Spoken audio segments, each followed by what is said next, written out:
नमस्कार प्रिय दर्शकों, आप देख रहे हैं ज्योतिष मंत्र। प्रिय दर्शकों, आज एक ऐसे विलक्षण और सिद्ध मंत्र की चर्चा है जो निश्चित ही हर प्रकार से लाभकारी है।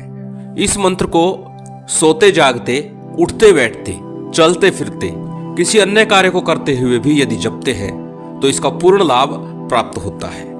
ये मंत्र वैसे तो पूर्ण जागृत है, परंतु आज जिस प्रक्रिया से, जिस विधि से मैं चर्चा कर रहा हूं, यह अपने आप में एक विलक्षण है। दर्शकों, जो लोग साधना करते हैं, साधना के क्षेत्र में हैं, वो बाबा कीनाराम से भली भांति परिचित होंगे।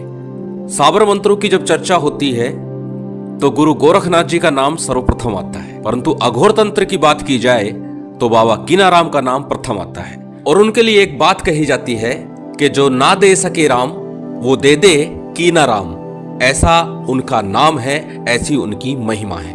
बाबा कीनाराम अघोर तंत्र के एक बहुत बड़े दृष्टा रहे हैं, साधक रहे हैं, और जिन्होंने अनंत सिद्धियां प्राप्त की, और उन्होंने गृहस्थी के लिए तंत्र को अत्यंत सरल बना दिया। वैसे भी जब अघोर शब्द लग जाता है तो तंत्र की शक्ति कई गुना बढ़ जाती है, मंत्र की शक्ति अनेकों अनेक गुना बढ़ जाती है। अघोर का तात्पर्य ही ऐसा है। और अघोर तंत्र में मंत्र से ज्यादा महत्वपूर्ण है विधि विधान, किस प्रकार किया जाए, कैसे किया जाए और किस सामग्री के साथ किया जाए। और इसीलिए तंत्र के विषय में जब चर्चा करता हूं तो एक बात मैं अक्सर और बोलता हूं कि तंत्र एक अंग्रेजी दवाई की तरह काम करता है जो शीघ्रता से लाभ देता है। इसीलिए बाबा कीनाराम के जो टोटके हैं, जो मंत्र हैं, जो उनकी विधियां हैं, जो तंत्र हैं, वो सरल भी है, सिद्ध भी है और पूर्ण प्रभावी भी है। और आज उन्हीं बाबा कीनाराम का एक सिद्ध मंत्र देने जा रहा हूं जो किसी भी अवस्था में जपा जाए लाभ ही देता है और आपके जीवन की विघ्न बाधाओं को दूर कर उन्नति के चरम पर ले जाने के लिए पर्याप्त है। परंतु यदि आप साधक हैं तो इसे विधि विधान के साथ जप ले तो ज्यादा अच्छा रहेगा, क्योंकि जैसे मैंने बताया, मंत्र के जपने से ज्यादा महत्वपूर्ण है विधि विधान। और विधि विधान भी कोई क्लिष्ट नहीं, सरलतम रूप में देने का प्रयास कर रहा हूं। वैसे तो बाबा कीनाराम अघोर तंत्र के हैं और अघोर तंत्र में मछली चावल का, मछली भात का भोग उन्हें लगाया जाता है। लेकिन ऐसा नहीं कि गृहस्थ में रह करके हम इस साधना को नहीं कर सकते। मछली भात का भोग उस समय में जब आप शमशान में उनकी साधना करेंगे, परंतु यदि घर में साधना करते हैं तो सरल मिष्ठान के साथ आप भोग लगा सकते हैं और साधना संपन्न कर सकते हैं। अत्यंत छोटा सा, सरल सा ये मंत्र है। और जैसे कि बताया है, उठते बैठते, सोते जागते, चलते फिरते, किसी भी कार्य को करते हुए इस मंत्र का जप करते हैं तो भी प्रभाव मिलता है। परंतु यदि बात करें साधना विधान की किस प्रकार किया जाए, तो किसी भी शनिवार की, रविवार की, मंगलवार की रात्रि से इस साधना को आरंभ कर सकते हैं। सर्वप्रथम जब भी कोई साधना आरंभ करते हैं तो हमेशा एक बात बोलता हूं कि उस देवी देवता के निमित्त जब हम साधना कर रहे हैं तो पहले उसके मंदिर में या उसके स्थान पर जहां भी है, किसी वीर की साधना करते हैं या किसी गुरु गोरखनाथ की साधना करते हैं, धूणे पे जाने के लिए बोलता हूं। हनुमान जी की साधना करें तो हनुमान मंदिर जाया जाता है, देवी की साधना करें देवी मंदिर जाया जाता है। लेकिन यहाँ पर हम बाबा कीनाराम को प्रसन्न करने के लिए साधना कर रहे हैं, उनके उस मंत्र की साधना कर रहे हैं, तो यहाँ दो स्थान है, दोनों में से जहां आपको सुविधा लगे वहां चले जाइए। प्रथम शमशान और दूसरा मां काली का मंदिर जो चौराहे पर हो, ऐसे मंदिर में आप जा सकते हैं। लेकर क्या जाना है, दूध से बनी कोई मिठाई ले जाइए, 5 अगरबत्ती, एक घी का दीपक या तिल तेल का दीपक ले जाइए, सरसों तेल का दीपक ले जाइए। कहने का तात्पर्य दीपक किसी भी प्रकार का ले जा सकते हैं, ले जाइए, अर्पित कीजिए बाबा कीनाराम के नाम से और निवेदन कीजिए कि मैं जिस मंत्र को जपने जा रहा हूं वह मंत्र मेरे लिए सिद्ध हो जाए और आपकी कृपा भी मुझ पर बन जाए। इतना प्रयोग करने के बाद में घर में रात्रि काल में शनिवार, रविवार, मंगलवार, तीनों ही वार में से जिस दिन भी सिद्ध योग बन रहा हो उस दिन से आपको आरंभ करना है। वैसे तो अघोर तंत्र में सिद्ध मुहूर्त की कोई विशेष चर्चा नहीं होती, वहां पर सिर्फ सामग्री का और समय का नियम होता है कि इस समय में इस सामग्री के साथ ऐसा कर दे तो ऐसा हो जाएगा। और जैसे कि अनेकों बार तंत्र प्रयोग बताता हूं तो उसमें बताता हूं कि इतने बजे इस समय ये ले जाकर के वहां रख दे। तो तंत्र का तात्पर्य होता है किसी विशेष सामग्री के साथ में एक विशेष समय में वो क्रिया की जाती है। परंतु फिर भी जब हम साधना करते हैं तो अक्सर बोलता हूं कि सिद्ध योग मुहूर्त हो तो जल्दी फल प्राप्त होता है। रात्रि काल में जब ये साधना करें, घर में उत्तर या पश्चिम मुख होकर के आसन लगाइए। आसन किसी भी रंग का हो सकता है। श्रेष्ठतम होगा कि काले रंग का आसन हो, अथवा लाल रंग का या सफेद रंग का आसन भी प्रयोग कर सकते हैं, बंधन नहीं है। जैसे बता दिया कि जब इस मंत्र के लिए बंधन इतना भी नहीं है कि किस विधान से करना है, चलते फिरते भी कर सकते हैं, परंतु एक साधनात्मक रूप से जब हम कर रहे हैं तो उसके लिए इतना विधान कर लीजिए। आसन आपको लेना है, तिल तेल का, सरसों के तेल का या घी का, जो भी दीपक लगा सके वो दीपक लगा लीजिए। अपने समक्ष माँ काली का और बाबा कीनाराम का एक चित्र स्थापित कर लीजिए।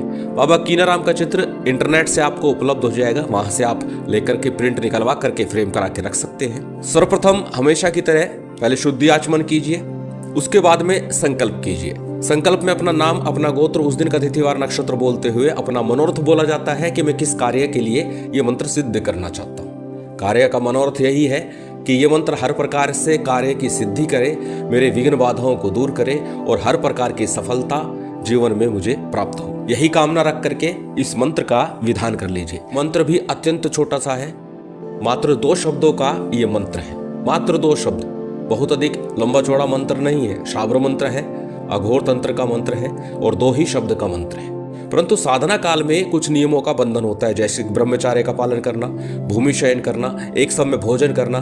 तो इसलिए अपने स्वास्थ्य का और अपनी साधना का बल कितना है, आप कितने दिन रह सकते हैं, इस प्रकार से उसके अनुसार साधना का समय तय करिएगा। संकल्प लिया, संकल्प के पश्चात में सबसे पहले गणेश जी का, गुरु का, कुल देव, पितृदेव, स्थान देव, जैसे कि हमेशा बताता हूँ, इन सामान्य सा पूजन कर लीजिए। यदि आपके गुरु नहीं है, गुरु दीक्षा नहीं ली है, तो भगवान शिव के पंचाक्षरी मंत्र का जप कर लीजिएगा, ओम नमः शिवाय का, अथवा हमारे गुरुदेव द्वारा दिया गया मंत्र ओम परम तत्वाय नारायण गुरुभ्यो नमः, इस मंत्र का जप कर सकते हैं। जब आपके गणेश और गुरु मंत्र का जप हो जाए तो साबर सिद्धि मंत्र का 11 बार जप कीजिएगा। साबर सिद्धि मंत्र के विषय में भी अनेक बार बता चुका हूँ। जब भी साबर मंत्र की साधना करें तो साबर सिद्धि मंत्र का जप अवश्य ही 11 बार करना चाहिए। साबर सिद्धि मंत्र आपकी स्क्रीन पर है, एक बार बोल करके बता देता हूँ। गुरुसठ गुरु है वीर, गुरु साहब सुमरी बड़ी भांत, सिंगी टोरो बन कहूँ मन नाऊ करतार, सकल गुरु की हर बजे घट्टा पकड़ उठ जाग, चेत संहार श्री परमहंस। अत्यंत सरल और छोटा सा ये मंत्र है। तीनों ही मंत्र जप ले, उसके बाद 21 माला का जप करना है। 11 दिनों में भी अगर आप करेंगे तो आपके 10,000 से अधिक मंत्रों का जप हो जाएगा। और अनेकों बार इस विषय को भी बता चुका हूं, किसी भी मंत्र का जप जब 10,000 से ऊपर हो जाता है तो वो मंत्र स्वतः ही जागृत हो जाता है, और ये मंत्र तो स्वयं में ही जागृत है। और 10,000 से अधिक जप कर लेंगे तो निश्चित ही ये हमारे लिए पूर्ण प्रभावी बन जाएगा। मंत्र आपकी स्क्रीन पर है, अत्यंत सरल और छोटा सा ये मंत्र स्क्रीनशॉट लेकर रख सकते हैं, कॉपी नोटबुक में नोट कर सकते हैं, अन्यथा याद तो हो ही गया होगा। क्रीम कीना, छोटा सा सरल मंत्र, कीनाराम बाबा का नाम लगा हुआ है इस मंत्र के साथ में, और माँ भगवती काली का बीज मंत्र क्रीम कीना, क्रीम कीना, इतना सा ही ये मंत्र है और इसी मंत्र का जप करना है। ओम नहीं लगाना, क्रीम कीना, क्रीम कीना, क्रीम कीना, इस प्रकार से ही जप करना है। उठते बैठते, सोते जागते, चलते फिरते इस मंत्र का जितना अधिक हो सके जप करें। साधना काल में एक माला निश्चित कर लें कि 11 करेंगे, 21 करेंगे, 31 करेंगे, वो निश्चित करनी है। और नित्य प्रति जितनी माला प्रथम दिन करेंगे उतनी ही माला अगले दिन करनी है। इसके अतिरिक्त दिन में, रात में, चलते फिरते, उठते बैठते जो करते हैं वो काउंट नहीं किया जाता, उसका अपना एक विशेष प्रभाव होता है। अत्यंत सरल विधान है, किसी प्रकार का कोई बड़ा विधान नहीं है। भोग सामग्री में जैसे बताया, दूध से बना कोई मिष्ठान आप भेंट कर सकते हैं, कोई भी मिष्ठान हो वो भेंट कर दीजिए। अन्य दिनों में जैसे बताता हूँ, साधना के प्रथम दिन और साधना के अंतिम दिन अवश्य ही मुख्य भोग कोई दूध से बना मिष्ठान रखना है।